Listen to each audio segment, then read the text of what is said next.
All right, welcome to it. Today we are doing a recap of all of week one. It's confusing. Is it week one? Is it week zero of the NFL preseason games? Honestly, there was kind of a lot that was left to be liked. I felt like there was a lot of good teams that stepped up and did a lot of good different things, but I also felt like there were some teams that I was like, I would like to see a little bit more. So, that feeling when it's too hot to hit the beach? Rolling here. We don't. So I appreciate your guys' Our summer smoothies are a cannonball of refreshment. Blasting watermelon and mango to the max. You're on Tropic Time now at Tropical Smoothie Cafe. For tomorrow. What did you boys find? I found a really nice toy. I found a can. What did you boys find? I found a really nice toy. Now I'm just making sure that I got everything good to go. I'm going to check on my phone, and then we will talk about the Jets and the Philadelphia Eagles. A lot of fun in that one, I've got to be honest with you. Zach Wilson, though, nothing but prayers for Zach Wilson, especially after what happened. So, like I said, we'll get into it in just a bit.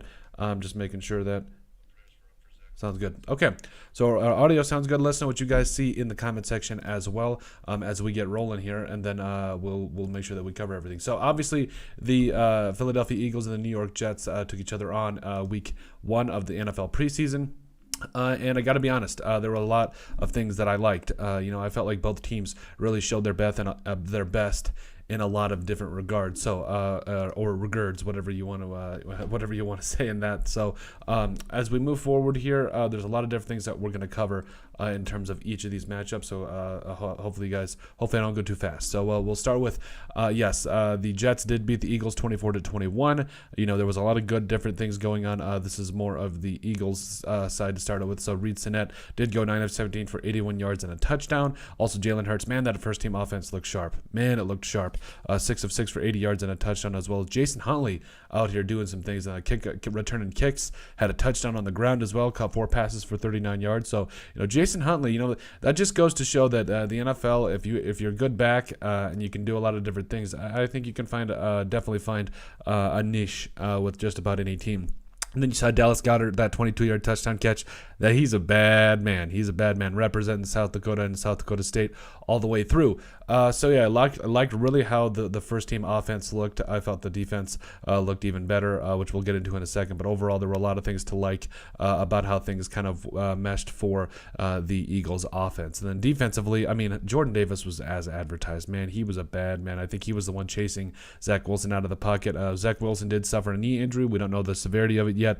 I believe from what I had seen, though, that Robert Saleh, the head coach for the Jets, had said that the ACL was still intact. So you wish for nothing but the best. But early on, he did throw that pick to Kaiser White, who made a great play, by the way. Great read by Kaiser White. But then defensively, like I said, Jordan Davis played very well. And then his teammate, former Georgia teammate, Nakobe Dean, played very well as well, getting even a tackle for loss thanks to Jordan Davis and the tremendous job that he did. So there was a lot to be liked, like I said, all around for a lot of different players. I'm really excited to see kind of how this all does mesh specifically and continue to mesh, because let's face it, the Eagles, they do have a good defense. They've got a lot of good different things going for them. So I think as we head forward here, you're going to see a lot of these players get a chance to show themselves. And the tough thing is you got a guy like Kaiser White that played out of his mind yesterday, and then you've also got if you take into consideration what did you boys find? The fact that Nakobe Dean is right there too. I do think that it is one of those things where you just you deal with it. You just let the best player play, best player win, and let them really sort it out themselves. I guess that's the best way to put it, because at the end of the day, you want your best players on the field, and I do expect that the Eagles will have Jordan Davis and Nakobe Dean on the field at the same time. I do think it is just a matter of time, though. So then we'll go over here to the Jets. Yes, Mike White did go 10 of 20 for 98 yards. Chris Streveler out there really showed strong. I felt like he really showed himself to be a viable option. There as that number 2 quarterback for the Jets. Mike White, I know, didn't exactly wow you, but Chris Streveler making a name for himself and doing a lot of different things there. I think he deserves a second look as we head forward here. And then LaMichael Perine, 10 carries, 51 yards, as well as Zanova Knight had 6 carries for 13 yards and a touchdown. Lawrence Kager with 2 catches for 40 yards. Calvin Jackson had a touchdown as well as Jimmy Rucker. The Jets might have the best all-around tight ends in the NFL. There, I said it. Absolutely. And I'm really excited about it. But the story of this game for me really was how the Jets defense really got after it. The defensive line specifically, you got Tanzel Smart, who had a couple of sacks, Quincy Williams, Jabari Zuniga. There was Michael Clemens, last year's draft pick. So I was really excited to see how this defensive line really got after it. And I felt like it was kind of one of those things where you were wondering, okay, coming in and with all these different things going on in terms of, the 4th round pick. Michael Clemens is a 4th round pick this year. I apologize. But anyway, you were really interested to see how this defense would handle adversity, how it would really perform moving forward, and I think it did very well. It did very admirably. So, as we move forward here, I think that they're in a good spot with that defense. I think there's going to be a lot of pressure coming from a lot of different places, and I'm excited to see it because I do think at the end of the day that Robert Saleh's unit will do a lot of good in different things. Now moving on to the Green Bay Packers versus the San Francisco 49ers game. There was a lot going on in this game as well. The big Trey Lance story, if you will, going against, we knew that Aaron Rodgers wasn't going to play. It was going to be the Jordan Love and Danny Etling show. But overall, this game did not disappoint either. You have the 49ers take down the Packers in dramatic fashion-ish. You had Jordan Love go 13 of 24 for 176 yards, 2 touchdowns, and 3 interceptions. Would you like to see him perform a little bit better? Yes, but it is what it is. But then you had Tyler Goodson lead the way with 12 carries for 37 yards, as well as in the receiving game, B.J. Taylor, he showed some stuff. Romeo Dubes and Danny Davis III, those guys, I'm really excited about them too. Romeo Dubes specifically, we've mentioned him a couple times and a lot of the different things that we feel he can do. And then Amari Rodgers got a 22-yard touchdown as well. Rodgers potentially this next season. I'm excited for it. Then you head over to the defensive side of the football. Jack Heflin did lead the way with 4 tackles. You had also Kobe Jones had a sack, as well as Kingsley Enagbari and Tipa Galea. I believe, hopefully that's how you say his name. But overall, Kingsley Enagbari, he's a guy I was excited. I was excited about coming out of South Carolina. I think he's going to do a lot of different things for the Packers. I still don't know how they got him in the 5th round, by the way, but it is what it is. They did a great job there, getting a quality pass rusher in a quality spot. And then we head over to the 49ers and how things panned out. I really liked how Trey Lance looked. I really did. 4 of 5, 92 yards and a touchdown. Also carried the ball once for 7 yards. And then you had Brock Purdy, who went 3 of 6 for 36 yards and a touchdown. Then you can't forget about Nate Sudfeld.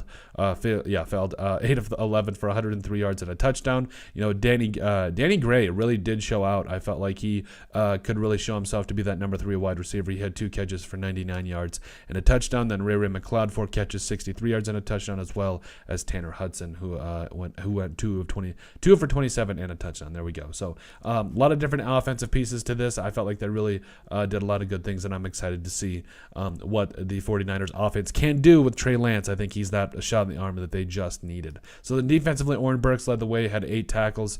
I believe the former Packer, by the way. Then Dante Johnson also had a sack, and then Marcelino McCrary Ball with an interception. So and I'm blanking off the top of my head who the player was. There was a player that had 2 picks. I'm looking it up right now, but overall, I felt like this was kind of one of those games where, you're not going to get you're not going to get star quarterback Aaron Rodgers out there, but you get a good feel for how the rest of this team looks. And I felt, it was actually really good. So, Samuel Womack, who had that 2 picks, So overall, this was a very interesting game, and I do think there's a lot of different guys that stepped up, and I'm excited to see how they all continue their development moving forward. Now, as for the Arizona Cardinals versus the Cincinnati Bengals, the defending Super Bowl AFC participants, this was interesting. This was a fun game. Obviously Joe Burrow and them didn't play, but overall, it still was very interesting. So the Cardinals took down the Cincinnati Bengals 36-23. Trace McSorley played admirably, 13 of 22, 163 yards and a touchdown.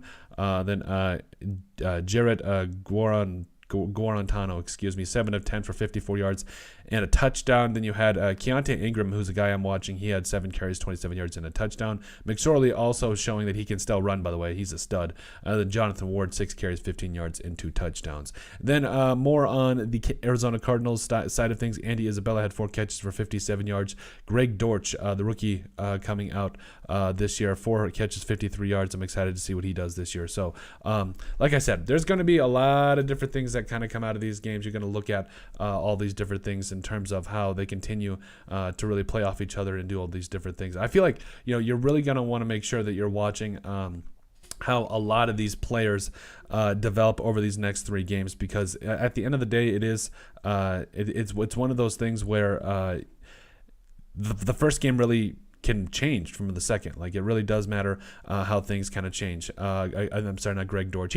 He's a second-year player. Man, I got to get with it today. I apologize. But overall, this was one of those games where you wanted to see these rookies get their action. They got that action, and I think moving forward, they're going to be a team that, both teams are going to really rely on the rookies this year. So then we go over to the Bengals side of things. Jake Browning, the former Viking, 13 of 24, 190 yards.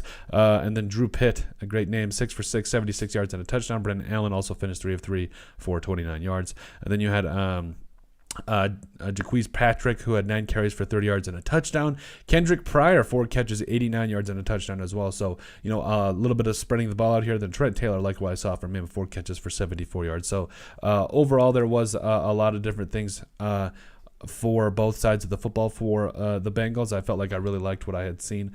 But I do think as we move forward, there's going to be some even more interesting things that do happen for the Bengals, because I think their defense is actually going to be really, really good. So then as we go over here, I believe this is the defensive stats for the Bengals. Or excuse me, this was not the Bengals. This was did I get my stuff out of order? Oh, well. Hold on. Give me a sec here. No,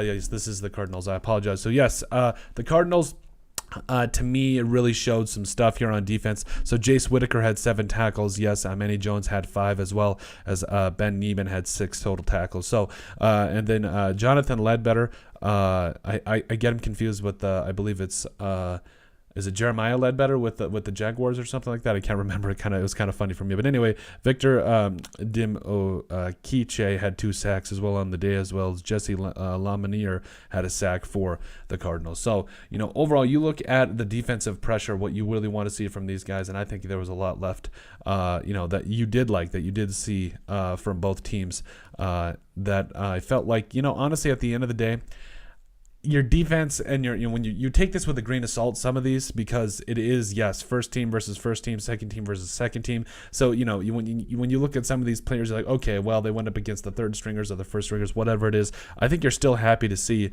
how these guys do perform, and I do think it is overall still very interesting to see how they do come out of each of these games and see how they continue to get better, because that's the name of the game these days. You got to keep getting better. You can't be, especially some of these rookies that are fighting for roster spots. So then as we move on to the Browns versus the Jacksonville Jaguars here, yes, this was one of those games I kind of had circled. I really wanted to see how Trevor Lawrence played because, obviously sitting out in the Hall of Fame game, I mean, it really wasn't that big of a shock, but overall I was really interested, and I liked what I saw. So the Browns took down the Jaguars 24-13, and I do think, the Jaguars, you see 0-2, but it's the preseason. Come on. So Joshua Dobbs, 10 of 13, 108 yards and a touchdown. Josh Rosen, still representing, by the the way. Josh Rosen's showing some stuff. 6 for 7 for 56 yards. Deshaun Watson, as we, took him a little bit to get going, 1 of 5 for 7 yards. So didn't play much, obviously. So, and plus that's going to be a really interesting situation as we move forward into the season anyway. So then on the rushing side of things, Jerome Ford had 10 carries for 57 yards and a touchdown. John Kelly had 10 carries for 20 yards as well.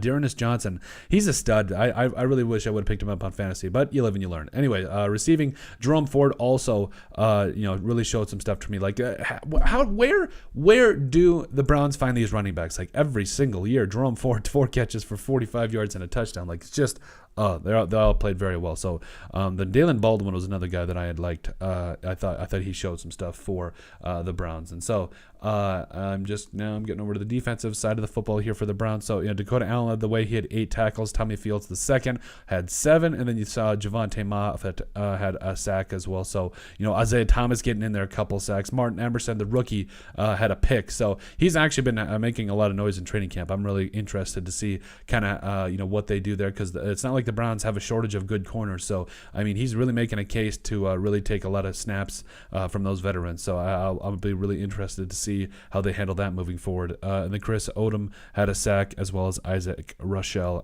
who had a sack as well. So I swear the Browns offense or defense continues to get after it. I feel like that the Browns defense really is what keeps them in a lot of games, and hopefully their offense can take a step forward this year. We'll have to see. Now to the Jaguars side of the thing. So Trevor Lawrence was kind of the big thing I watched. Was there a little bit of sporadicness-ish? Yeah, maybe ish.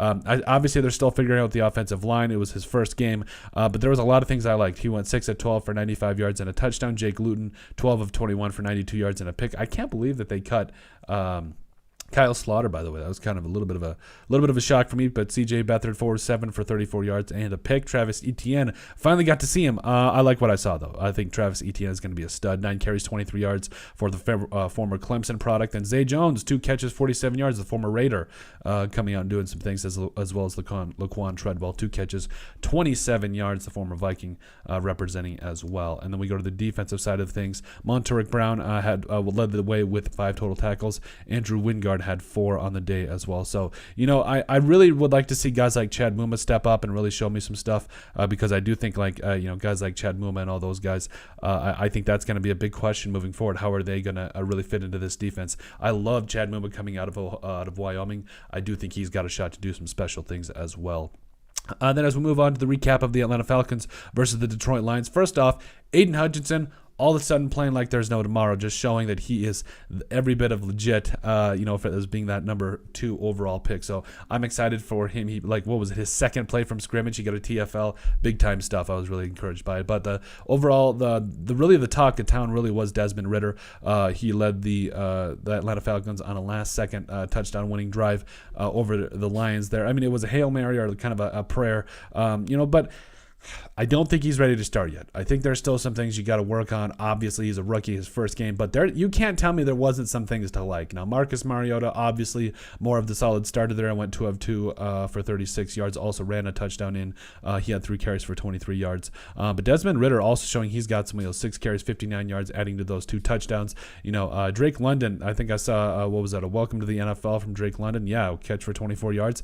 He's going to be a really big time stud. So I do expect this continue to be very interesting. And then I think it was Desmond Ridder who had Geronimo Allison right before the one. There was just a lot to like from how Desmond Ridder performed. I think he's really making a name and a case for at least them to take a different look at him. So then on the defensive side of things for the Falcons, you had D. Alford, who had 8 tackles and an interception. I do think moving forward, Jordan Brailford, the former Viking, also had half a sack, by the way. Tease Tabor getting some things done, had 6 tackles. So, I was really interested to see how, they would kind of get after the quarterback. Some things left to be liked, but overall some good things as well for the Falcons on that side of the football. And then we will head over to the Lions here. David Blau went 18 of 28 for 141 yards. Tim Boyle really showed a lot. I felt like he is a guy that he's been in the shadow for enough. I think there was a team. I mean, I think he wants a shot, and rightfully so. 9 of 16, 111 yards, a touchdown, and a pick. And I do think, DeAndre Swift, man, what a touchdown he had. Man, oh man, oh man. This is going to be a very fun year for him. I think he's going to do. I think he's going to do a lot of good things for the Lions moving forward. So then we go over here to Tim Kennedy, who had 8 catches, 104 yards for the Lions. Do they have a number 3 wide receiver right now? I believe so. Amon St. Brown, also a stud. Devin Funchess, the guy that's kind of bounced around. He had 4 catches, 19 yards, and a touchdown. So you love to see it. I think overall there is a lot left. There's a lot to like from what we saw from the Lions. There's a lot. They've got some spunk now. They really do. And so I'm really interested to see how that kind of goes along. Then we go to the defensive side of the football here. Kirby Joseph had a total of 6 tackles here. Like I said, I felt like the Lions, There's a lot of things I liked defensively, but I'm just waiting on a lot more. I want to see a lot more pressure. I know Aiden Hutchinson only played a couple of snaps. The man also had a couple of tackles, including a TFL. So just an absolute stud. I think he is going to continue to really show why he was a former number 2 overall pick, and he's going to be a player that's very, very fun to watch. But that is it. That is what we had for our recap of Friday's games versus the NFL. I didn't make a homepage, so this is what we're going to deal with today. But let us know what you guys think. I thought it was a very interesting games around the NFL, and I was really excited to see how things all panned out. But let us know what you guys think. Make sure you guys like and subscribe down below. Leave a like and a comment. It helps people find the show. We love all of you guys. Thank you guys so much. Leave us in the comment section what you guys thought of yesterday's games and what you guys are doing this Saturday morning. So thanks, guys. We love all of you, and take it easy.